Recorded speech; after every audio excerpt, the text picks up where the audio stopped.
And a very good afternoon, everyone. Welcome to Issues and Attitudes. My name is Jeff Owens, General Manager, WEIU. My co-host is Tristan Thomas. Good afternoon. Final show, Tristan. Going to graduate? Yeah, I'm nervous. Really, really scared for this one. There you go. So let me touch base a little bit at the end of this show with you. We're today going to talk to the University of Illinois Master Gardeners Extension Program. Kathy Hummel and Diana Glosser are here. Welcome, ladies. Thanks. Thank you. Good to be here. We haven't been able to have you on in a couple of years due to COVID, and I think maybe even a scheduling error on my part or whatever, but it's been a while since you've been here to talk about the program. So I guess with everything being said, I mean, let's just talk a little bit about how the program is doing, and then we'll get into some details. Well, our numbers are down a little bit because of COVID. You know, it's been hard on everybody for that. But the program is really doing well. We've got a lot of things going on, and we'll be talking about some of those. Yeah. You think you want to add, Diana? I think that having new training options for the training class has helped a lot, because there's now an online option and a hybrid option in addition to the face-to-face. Yeah. I know the big thing that you're going to have is a big plant sale coming up at Lytle. Yes, sir. Yes, sir. So talk about the details on that one. Well, mark your calendars for Saturday, the 14th of May, and we'll be there early setting up, but officially it starts at 9 o'clock. But plant people are always early, aren't they? They are. Yes. And that will be at, Oh, yes. Where? at Garden Fest at Lytle Park there in Mattoon. So is it part of the something else going on? Is it just the gardeners, or will there be other things there, vendors and such, or what? It's kind of sponsored by the Chamber of Commerce, Mattoon, and I don't have any idea who else is going to be there, but last time we had it, there were about maybe 5 other vendors. And the easiest way to get there is to go down Western Avenue, thank you, west, and then turn on 32nd Street to the left, and 4 blocks and you're there. Or you can take the scenic route and wind through Lytle Park. The old Bennett School would be It is the Bennett School that's property, right. yes. from way back in the day. So Yeah, has COVID limited the services and events over the past couple of years, or has there been more recently in the past year with things being outside? Has that really helped? Somewhat, except the rain has impinged on our big garden cleanup. We postponed it 3 times now. Postponed it 3 times. But it's very exciting to be back in the garden working with other gardeners. The first year of COVID, we were not able to do anything at all. In an abundance of caution, the University of Illinois said nobody is to work on because any of the properties. We have the Idea Garden at Sarah Bush Lincoln Health Center. They're just west of the emergency room entrance. Yeah. In addition to Plant a Row, which is on the north side of Sarah Bush Lincoln Health Center, which is a demonstration garden, and additional produce that we might grow that's not used goes to the food pantries in Charleston and Mattoon. And so you weren't even allowed to work on those last couple of years? No. The first year in the summer of 2020. So those are up and running now this year, They are fine? up and running now, Yes. and lots of changes are coming. Once it dries up a little bit and we can have some work days. Yeah. But yeah, tell us about the changes then. You can't just leave us hanging there. Can't just leave you hanging. There are a couple of gentlemen, Doyle Roach and Andy McNitt, who are spearheading that Plant a Row, and they've created a pollinator plot for not just butterflies, but bees and It other was things. lovely last year. And it was beautiful. Yeah. It had a fabulous growth. They planted some new fruit trees. They planted berry bushes. They're trying to do a strawberry patch, except there seems to be a family of rabbits. So in a demonstration garden, you're also trying to figure out how to adapt to all of the things that can go wrong. And we're always delighted to share what worked and what we might have done differently. Right.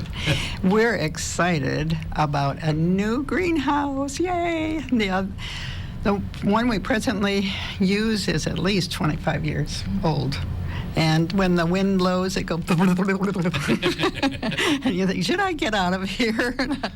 But the hospital is putting up a new greenhouse, a larger one and more modern. And so and they'll start that right after the plant sale if the weather The weather holds up. We were afraid they were going to do it before the plant sale, and we would have had nothing because we can't dig any plants, and we'll talk about that later. But they were nice enough to postpone the construction of the greenhouse. It's sitting out in the parking lot. I can see the bones of it there. But it is a phenomenal partnership with the hospital. It is. We appreciate it so much. Yes. Yeah. Speaking of, you both have mentioned rain a few times. So has rain just really wreaked havoc on early spring gardening and gardeners and some of the things that you like to do early year? Pretty much, yep. It doesn't keep individuals from starting plants so that they have small plants to plant rather than maybe beginning everything from seed in the garden. The temperature of the soil needs to be about 50 degrees and dry enough that you can work it with your hands. Personally, because of where I live, I sometimes have 8 to 10 deer in my yard, so I have to adapt to that particular challenge. Have you found out all the things that deer don't like, which isn't very much? Which isn't very much. But I personally wait till Mother's Day to do a lot of heavy planting because the soil's just not warm enough. Right. Yeah, so for those who might not know, what levels of like services and like education do you guys offer with it being, getting into the spring, summer, and, prime outdoor planting season? Well, you mentioned the, go ahead. Well, I was going to say we begin our calendar year with Spring into Gardening, which is a public workshop for individuals to get together, learn things about gardening. We have some giveaways. We have an auction as well, and that fundraising allows us to do some of the programs that we have, including things for junior master gardeners. One of our master gardeners, Carolyn Carcasi, has a program with a fifth grade teacher at Jefferson Elementary. They're going gangbusters. Many of our master gardeners also volunteer with the Fit to Serve program, so they are in the schools in Mattoon. That has been expanding, and they are helping with the gardens, the Fit to Serve gardens there in Mattoon as well. I guess the question we've probably asked on the show before, but since it's new and we have some new people in and out of the community, to become a master gardener, can you take us through some of the steps and what needs to be done and then where people can go if they're interested? Well, it just so happens that applications are now being accepted through May 13th, coming right up, for online training. It is online, yes. And the training starts June 13th, and you can call the extension office to find out more about that and sign up for the training. Shall I give the phone number? You get the phone number, and then I ask a couple of, could you go into, how long it takes and maybe the steps or anything like that that you know of? I haven't taken it for 23 years, so... It's about 12 to 14 weeks in length. And part of it, it depends if it's a face-to-face. I was in a face-to-face class in 2015, so we met 12 Tuesdays. It included, obviously, lecture.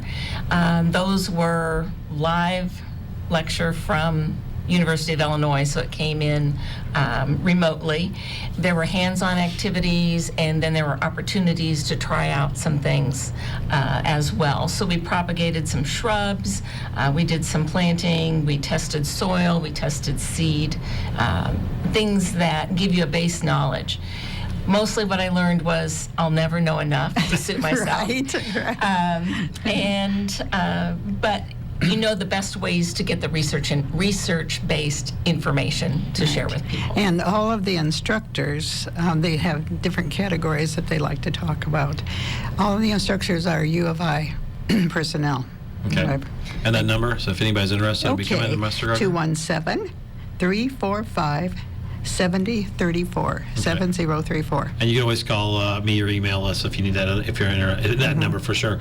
Now, one of the things that, Kathy, you sent me a note on that people need to be aware of this year is this Asian jumping worm. I never thought we'd say those words on radio. Asian jumping worm.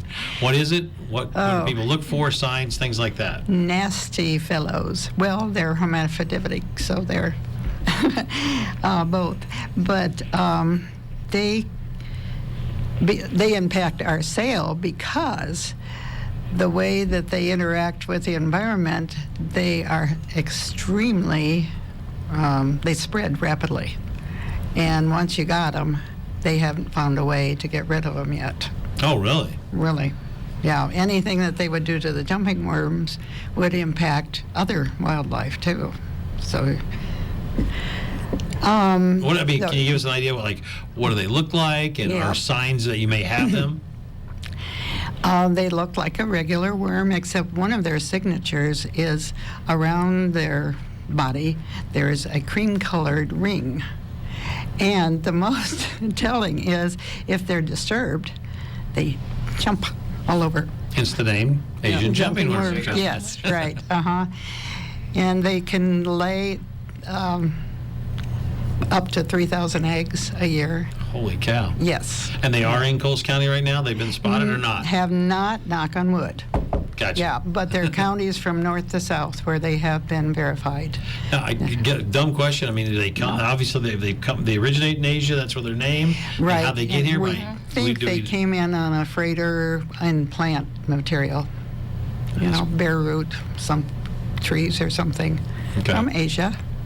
I know invasive species, both animal and plant, really do affect our environment and can affect gardening. they do. You guys want to add to that? The Asian jumping worm affects the composition of the soil, so it changes its texture, it changes its nutrients, and that impacts not only plants, but also the insects and fungi and other microflora that you might find there.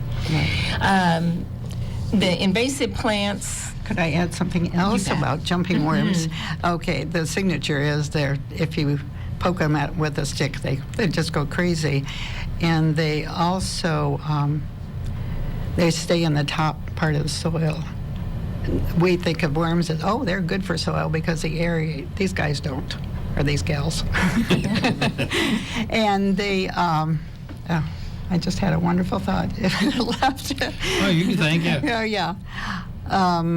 Go ahead, Diana. It'll come back. Oh, I'm I sure. know.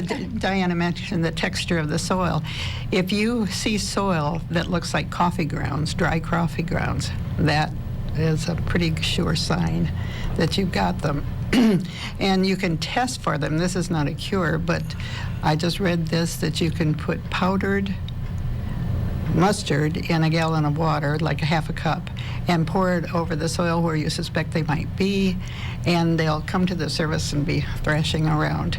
Now, that doesn't cure anything. It doesn't kill them or anything. It just tells you that they're there. Wow. Yeah. We've learned something today, Tristan. Yeah, unfortunately, yes. There you go. Okay. Some more invasive stuff, Kathy? Or, I mean, yeah, Diana. Diana. That's right. Because we're the tag team today. Yeah. Yeah. Right now, this time of season, we have all of those beautiful ephemeral flowers out there. Those are those wildflowers that emerge early, you know, while there's not a lot of leaves on the trees, there's not heavy grass yet. But also with that, we have Japanese bush honeysuckle, Oh, yes. which smells fabulous. Japanese bush honeysuckle isn't invasive in Illinois because it chokes out the undergrowth in our forests. And, you know, one of our partners, Grand Prairie Friends, has been purchasing untouched forested areas and trying to restore those areas, and removal of bush honeysuckle, you've seen a lot of that at Douglas Hart Nature Center as well, will help restore the native plants that would normally grow there. Otherwise, the bush honeysuckle, autumn olive are both shading them out. One way you can tell the honeysuckle is that it emerges very early. And so if you see something green early, it's probably honeysuckle, or green late. So, There you go. yeah. Garlic mustard is another one that is popping up. I've got some about 8 inches. Well, it's no longer there at my house because I pulled it. But it's a beautiful plant, and it has been used to flavor foods. And it will take over if given a chance. There you go. Tristan? Yeah, maybe just in Coles County or across the Midwest in general, what are some of the common ways maybe people who are like beginner gardeners fail, you know, their plants ultimately fail? Like, what are some of the Big you know, mistakes? Big mistakes, yeah, there you go. Yeah. They're planted in the wrong place. They don't get the right amount of sun. Yeah. Now the packaging is very helpful because a lot of times it will actually have a sun on it. If it's full sun, part of a sun for partial sun shade, There you go. or overwatering. Overwatering, yes. Overwatering. Kill your plants with kindness. So Too much read water. about the plant before you select it. The place I want to put it, is that going to work? At my house, I put some things in planters, and I found that even bunnies will climb up on things to eat Yes, them. they do. It's the rabbits that are the real issue. It's the rabbits. And the deer. When you talk about overwater, I mean, you can overwater plants. I mean, is every plant different though? So you have to you really have to have a knowledge of, if you're planting 5 different flowers, you almost have to have the knowledge of how much Right. each of them need. One I think good that's where I rule would of fail. thumb is to push your finger down about an inch, half an inch into the soil. If it's dried down there, then it's pretty safe to water, except for succulents. I've killed a lot of succulents by overwatering. They must need water. But test the soil before you. And they do have soil testers that you can poke in the soil, and it'll measure. Have you ever used one? No. No. They'll measure like if it needs water or not need Measure water. the amount of water. Kind of like a rangefinder for a golf course. Cheating. That's cheating. Yeah, I think it's funny you mentioned the succulents and like overwatering, because the only planting I've done in the past time I can remember is I had a plant and it got put behind like a curtain, and I forgot about it for like months, and it was a succulent. So it was like, oh, it's super like easy to, manage, and it's you don't have to do a lot of work with it, but I still managed to not do the work. Congratulations. You had one job, water the plant. Join the group. But the stick tags, if you're at a garden center, you can pull those out, compare them. I think these would look good together. Oh, but this one doesn't need much water. This one Right. does. This one should be in the shade. This one is not. So I won't plant those together. I'll look for something else that have very similar Yeah. requirements. And does the Master Gardener's website or through the UVI Extension Office have some places you can go to get this kind of information for They beginners have or experienced? wonderful videos. If you go to this extension.ei or U of I. It's right here. Very good. Yes, thank you.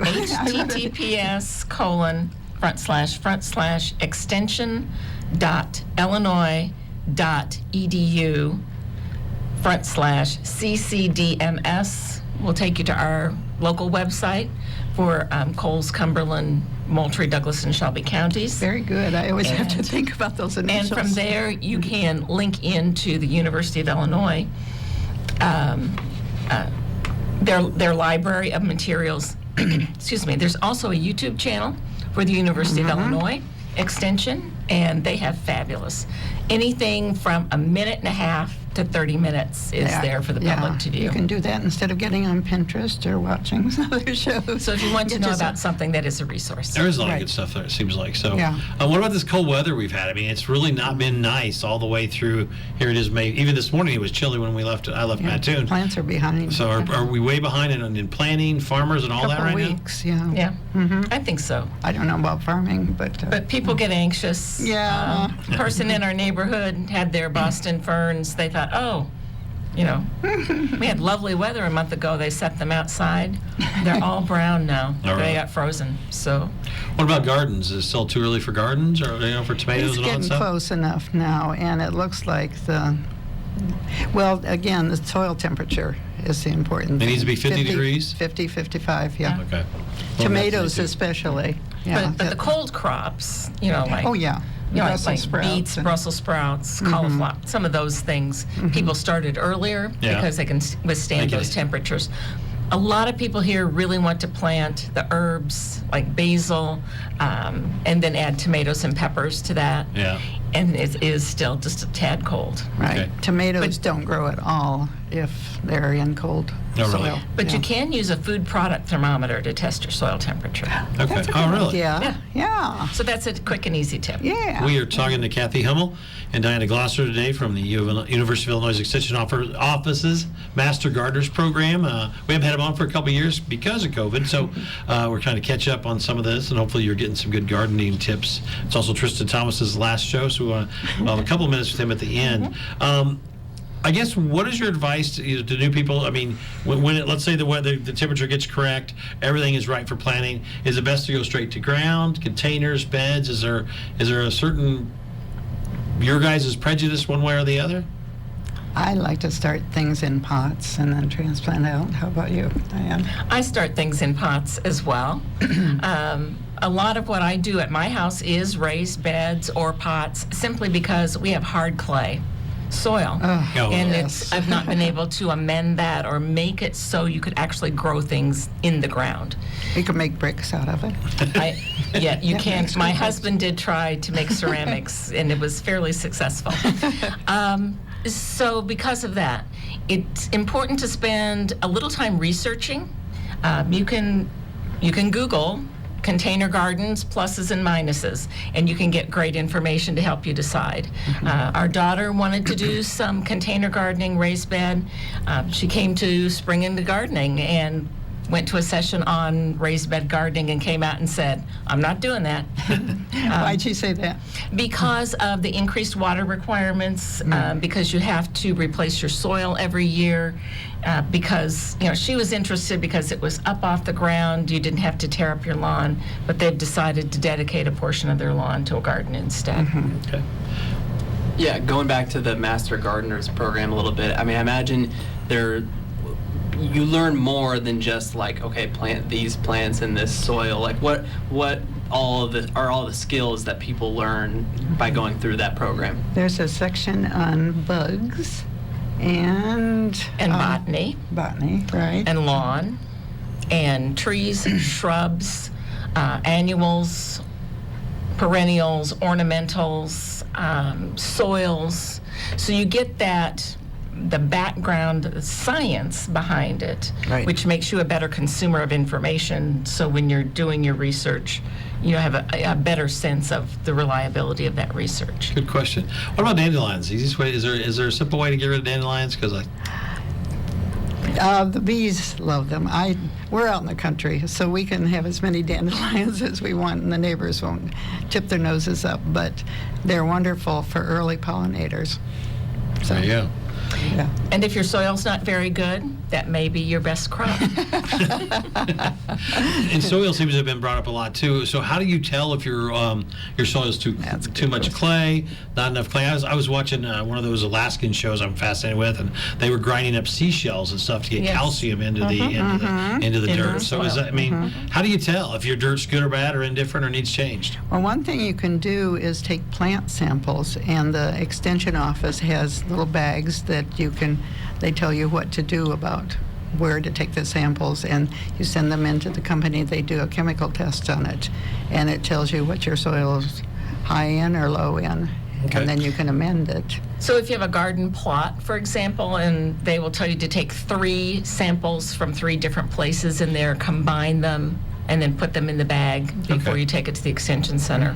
And there is a fee There is? for Yes. soil testing. Right. There are some commercial over-the-counter soil testing that are available locally as well. All right, interesting. So I'm learning stuff Another today. test just for the soil tilth of how the soil feels is to take a handful, and if you can make a ball out of it, it's clay. If you can't That means you're at at Diana's all, house. right? Or ours. Or Kathy. Right. Oh, you got it too? Oh, yes. Another way to tell if you've got a sandy soil, which we don't around here, but if it just runs through your fingers, but if you can make a loose ball out of it, it's good soil. Okay. Oh, Yeah, I want to go into lawn care a little bit because I mean, a lot of people want to have really nice, pristine lawns, but often, there's harmful chemicals involved in that, and how should people navigate that of like wanting to have a nice looking lawn while also helping the environment? You can live Kind of out, a big question. I know. live out in the country where you don't have close neighbors. I think that people who are the most successful at balancing the look of the lawn with the ecological concerns, are working closely either with a lawn care company or with a local seed place that can advise them regarding the chemicals, the use of chemicals, the best time. If they really need them, a lot of it is going to depend upon your soil and how compacted that soil is and how to get the good growth in. I say one of the houses we lived in, the house had been there 30 years, but we to get a better lawn, we needed to have somebody come in and till it, and then kind of start over from Start scratch. fresh. Another important factor in a nice lawn is the height you cut the grass at. We had neighbors who loved to scalp their lawn every other day, and that leaves lights in for the weeds. If you mow it about 4 inches tall, then it shades out the weeds. Also, the grass root is proportional to the height of the grass. So if you mow it short, then the roots are short, and come a drought, they don't have any resistance. If you mow it long, they have longer roots. So, I did not know that either. yeah. Good to know. Practical application here. There you go. A couple minutes left. Let's ask some rapid fire questions. So, and when applies, we'll let Tristan be involved too. So we will go Diana, Kathy, Tristan this morning. Favorite vegetable to grow but eat as well? Tomatoes, hands down. Asparagus. I'd say tomatoes. Your favorite flower to grow? You got all Roses. I can't choose. I've got have so many zinnias. Tulips. Give me right. Is there a certain plant or flower that you just have no luck with? That you just try to grow and it won't grow? Potatoes. African violets. Okay, we'll Does not apply. Is there a really odd vegetable that you're thinking about trying here soon? Like you want to grow whatever? I always toy with things like kohlrabi and turnips and like weird stuff, but Okay. Anything you're... In our clay soil, there's just no. Not succulents, because last time Yeah, I you're killed not allowed to have a plant. There you go. I have a plant for you. I grew up, and I swear my mom used to say, you can eat dandelions. Is that true that they can be or not? I grew up eating dandelions. Okay, well, there's the Maybe answer. We closer haven't- to your mother's generation. No, there's- A couple of things. Have you ever eaten them? Yes, You did. So. dandelion greens early, Yeah. and They get bitter. wilted with bacon grease and all that good stuff. And sugar, I've had, too. Don't forget the sugar in it. fried dandelion heads early. There you go. All right. Well, thank you, ladies, so much for coming today. I appreciate it so much. Good to see you for the first time in a couple of years. Hopefully, COVID's over. We can do this annually. I want to spend about the last 30 seconds, if you don't mind. Absolutely. Thank you, Tristan Thomas, for your 4 years here, or your 2 years here at Eastern and WEIU. You've been involved with TV and radio. You also have another job on campus, and I know you're getting ready to do finals, graduate, and then spend no time, get in the truck, and drive 15 hours to North Dakota to start your career. So thank you so much, my man. Yeah, thank you. I really appreciate the time being here. Been able to be involved in a lot of different areas. I'll just say to anyone who might be listening, who might be interested in a career in radio or TV, any kind of journalism, come to EIU. Because there's real world application here. Well, thank you so much. Good luck, you. Tristan, and Good please luck stay in to touch, you. my friend. Yes, sir. We are WEIU.